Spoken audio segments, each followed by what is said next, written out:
Hello, vous rêvez de vous installer à Séoul?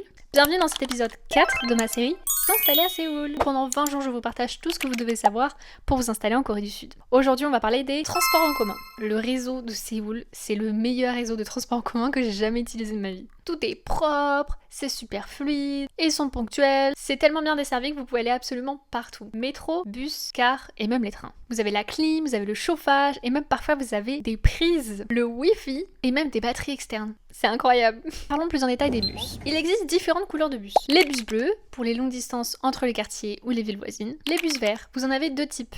Les petits bus pour les petites rues dans les quartiers et les grands bus qui vont sur les grandes avenues. Souvent, ils relient les différentes stations de métro. Au niveau des grands bus, vous allez être sur du 1500 won, les petits, on va être sur du 1200. Vous avez les bus jaunes. Ils font des petites boucles dans un seul et même quartier. Les bus rouges ou les bus express, ceux-là, ils vous emmènent d'une grosse ville à une autre. Par exemple, si vous avez besoin d'aller à Incheon, d'aller à Suwon, à la Gyeonggi. Vous avez peu d'arrêts, mais au moins toutes ces villes sont reliées à Séoul. Au niveau du prix, on va être sur du 2000, 2500, voire 3000 won en fonction du trajet. Petite astuce, privilégiez les apps coréennes plutôt que les Google Maps ou les Maps pour vos trajets.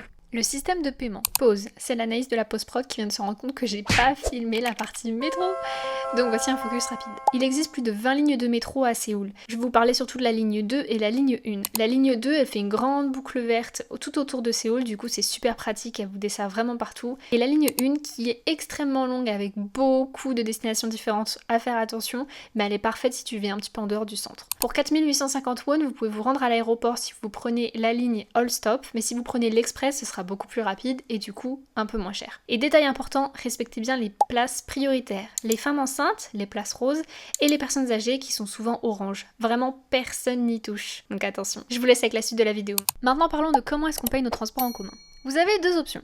La T-Money. C'est le cœur du système. Elle est rechargeable en cash, sur des bornes, en convenience store. Attention, il faut biper à l'entrée et à la sortie du bus, parce que vous payez au trajet. Si vous oubliez de rebiper, vous aurez le plein tarif au prochain bus. Petite astuce pour vous mettre en garde, gardez minimum 5000 won lorsque vous prenez un trajet, parce que certains bus ne prendront pas votre T-Money si le solde est trop faible, surtout s'il doit y avoir un transfert. Oui, ça m'est déjà arrivé. Du coup, j'ai dû payer en cash au chauffeur. Mais il existe également la Climate Card. Attention, cette carte n'est valable seulement qu'à Séoul. C'est un abonnement mensuel que vous payez. Si vous êtes étudiant, ce sera moins cher. Et vous avez tous les transports illimités. Vous avez même l'option avec le vélo. C'est très idéal si vous prenez les transports assez souvent et tous les jours dans Séoul, mais en fonction de votre consommation des transports, la T-Money peut être plus rentable. J'aimerais vous parler d'une dernière chose au niveau du confort pour les transports en commun. Sur certains arrêts de bus, vous allez avoir des bancs qui en hiver sont chauffants et en été sont rafraîchissants. Ça, c'est le luxe. Franchement, si tous les transports en commun pouvaient être comme ça, ce serait génial. Grâce à ce système, vous n'aurez même plus besoin d'une voiture pour vous déplacer à Séoul. Par contre, en heure de pointe, je vais pas vous mentir, ça pique. C'est tout pour cette vidéo sur les transports en commun. J'espère qu'elle vous a plu et je vous dis à très vite pour le prochain épisode de ma série S'installer à Séoul. Bye bye!